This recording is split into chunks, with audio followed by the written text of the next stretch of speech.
لہذا چوہدری صاحب میں آپ سے ضرور یہ بات جاننا چاہوں گا، پہلے بھی آج کے دن آپ سے میں نے پوچھا کہ 16 دسمبر کا جب واقعہ ہوا آخری دم تک تو ظاہر ہے خبریں یہی چل رہی تھی کہ every thing is under control, لیکن پھر وہ خوفناک، وہ افسوسناک، وہ دلدوز خبر جب آئی میڈیا کے ذریعے، بتانے والے یہی بتاتے ہیں کہ بی بی سی سے خبر پاکستان کے اندر وہ پہنچی، تو آپ جب اس وقت موجود تھے، جو بھی آپ کی عمر تھی، آپ کو خبر کیسے ملی اور آپ کا امیڈیٹ ریئیکشن کیا تھا؟ ہمیں تو یہ 4 بجے شام کے بعد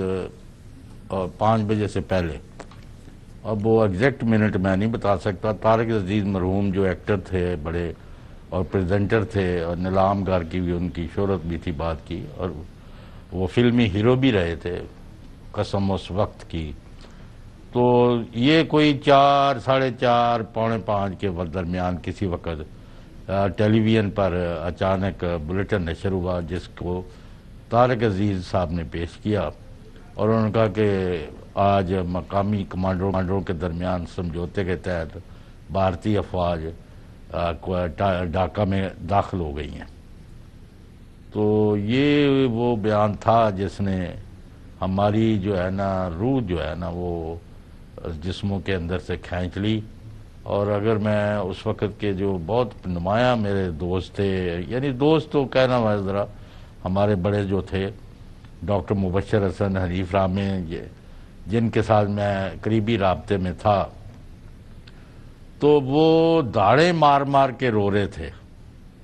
اور اتنا کوہرام مچ گیا پورے ملک میں کہ اس کو ایکسپلین کرنا ہی مشکل ہے، اور آج بھی جب وہ واقعات یاد آتے ہیں تو رونگٹے کھڑے ہو جاتے ہیں۔ پھر پاکستان اس سے سنبھلا، ذوالفقار علی بھٹو نے 20 دسمبر کی دوپہر کے بعد وہ اقتدار سنبھالا، اور پھر سچویشن آگے موو کی، اور پاکستان 84 میں ایک ایٹمی قوت کے طور پر ابھرا۔ وہ دن گیا اور آج کا دن آیا، کسی کو پاکستان پر قبضہ کرنے کی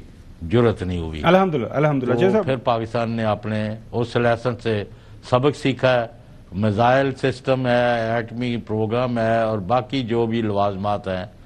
تو آج ایک نیا پاکستان ہے۔ تو یہ 25 کروڑ عوام نے 16 دسمبر 71 کے واقعے سے وہ سبق حاصل کیے کہ پھر اس کے عمل کیا، اور پاکستان کی مسلح افواج نے ایک ناقابل تسخیر قوت کے طور پر اپنا لوہا منوایا، اور آج جب ہم بات کر رہے ہیں تو مئی 2025 میں ہندوستان کو مختصر جنگ کے ذریعے جو عبرتناک شکست ہوئی ہے وہ ان ہی لیسنز کے نتیجے میں ہے جو ہم نے 71 کے دسمبر 16 کو حاصل کیے تھے۔ اس کے ساتھ ساتھ ناظرین، حسینہ واجد کی رخصتی جو ڈھاکہ سے ہو چکی ہوئی ہے وہ انڈیا کے اندر موجود ہے، تو ظاہر ہے ازالہ تو نہیں ہو سکتا وہ جو زخم لگا پاکستان کی روح کے اوپر، جو چودھری غلام حسین صاحب بتا رہے ہیں، لیکن ظاہر ہے کافی حد تک جو ہے ہم دیکھ رہے ہیں کہ پاکستان اور بنگلہ دیش آپس میں قریب آ رہے ہیں، اور خبریں ہیں کہ فیوچر کے اندر ایک جوائنٹ ڈیفنس پیکٹ بھی شاید ہو جائے۔ حسن، 2014 کو مجھے بڑی اچھی طرح یاد ہے، میں کوئی ہفتے 10 دن کے ٹرپ پہ تھا، میں جاپان تھا، واپس آ رہا تھا، ٹوکیو ایئرپورٹ کے اوپر تھا، جب میں نے اخبارات کے ذریعے، سوشل میڈیا کے ذریعے نا مجھے خبر ملی جو المناک واقعہ ای پی ایس کے اندر ہوا۔ یقین کریں کہ جو خبریں آ رہی تھیں وہ مطلب کہ ایسے ناقابل یقین جو وہ سارے تاثرات تھے کہ ایسا کیا پاکستان کے اندر ایسا ہو سکتا ہے، اور پھر وہ خبر آپ کو پتہ ہی ہے کہ جس طرح اس کے اوپر بات ہوئی، پھر پاکستان ایک دفعہ پھر اکٹھا ہوا، ہم نے ان دہشت گردوں سے لڑنے کے لیے ہمت ایک دفعہ پھر اکٹھی کی، سارے لوگ اکٹھے ہوئے، بٹ انفارچونیٹ یہ ہے کہ فاسٹ فارورڈ 2025 کے اندر ہم پہنچتے ہیں تو ایک دفعہ پھر جو ٹی ٹی پی ہے وہ پاکستان کے لیے اسی طرح سر اٹھائے کھڑی۔ آپ ٹھیک کہہ رہے ہیں جی، ہم نے اپنی جو غلطیاں ہیں وہ جاری رکھی ہوئی ہیں، لیکن یہ بتاؤں کہ الحمدللہ جو مکتی بانی کی سازش بنائی گئی تھی، جو ہندوستان جس کا جو ہے موجد تھا، جس کی طرف سے یہ سازش تیار کی گئی تھی، وہ 2 قومی نظریے کے خلاف تھی۔ 2 قومی نظریے کو انہوں نے سمجھا تھا کہ ہم نے دفن کر دیا، لیکن الحمدللہ آپ دیکھ لیں کہ بنگلہ دیش میں اسی مکتی بانی کو بنگلہ دیش کی عوام نے دفن کر دیا۔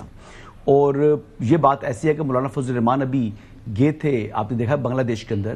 خالی جمعیت علماء اسلام کے علاوہ دیگر جتنے بھی ان کی جو اپوزیشن کی یا دیگر جماعتیں تھیں، ان کے جو لوگ تھے انہوں نے بھی بڑا وارملی ویلکم کیا.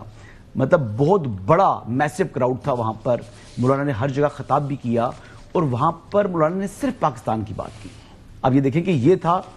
جس طرح آپ کے پولیٹیشین کو جب آپ انٹرنیشنل فورمز کے اوپر یا کہیں جاتے ہیں تو آپ پھر پاکستان کی اور بنگلہ دیش کی بات کی، آپ نے کوئی ڈومیسٹک یا کوئی اس قسم کی بات کی، انہوں نے پاکستان کو ٹرولی ریپرزینٹ کیا. دیکھ لیں کہ ایک بڑا افسوسناک واقعہ تھا جی، بالکل ایک فال آف ڈھاکہ پاکستان کے جو ہے وہ سینے پہ زخم تھا، لیکن الحمدللہ آج بنگلہ دیش ایک آزاد ملک ہے، ان کی اپنی جو ہے وہ خود مختاری ہے اور ہم تو یہی دعا گو ہیں کہ وہ ترقی کریں. رہا سوال جو آپ کہہ رہے ہیں کہ اس وقت جو 2014 میں اے پی ایس کا واقعہ ہوا،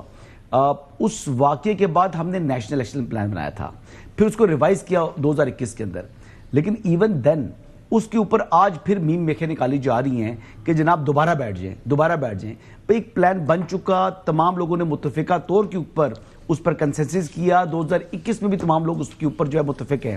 اب کیوں کہتے ہیں سہیل آفریدی یا عمران احمد نیازی کہ آپ جناب اس کے اوپر بیٹھے مذاکرات کریں؟ مذاکرات ختم. یہ دہشت گرد ہیں، ان کا کوئی دین مذہب نہیں ہے. آپ دیکھ لیں کہ دنیا میں جس جگہ دہشت گردی کوئی بھی ملک محفوظ نہیں ہے، یعنی آپ امریکہ کو دیکھ لیں، آپ جو ہے وہ آسٹریلیا کو دیکھ لیں، کہاں پر جو ہے ابھی دیکھ لیں کہ ایون کہ یہ جی سی سی ممالک بظاہر بڑے پرامن دکھائی دے رہے ہیں، خدا نہ خواستہ یہ جو ہمارے ہمسائے میں افغانستان ہے جو ماجگاہ بن گئی ہے دہشت گردی کی، یہ ہر ایک کو اپنی لپیٹ میں لے سکتی ہے. تو بیسیکلی ہمارے لیے تو یہی ہے کہ اپنے قبلے کو درست کرنے کے لیے اپنی صفوں میں جو ہے جو ایک اتحاد ہمارے پاس موجود ہے، کنسنسس ہے، اس کے اوپر اب عمل درآمد کریں، پیش رفت کریں. دوبارہ باتیں کرتے رہیں گے تو پھر خدا نہ خواستہ اور واقعات ناظرین آگے بڑھتے ہیں، لیکن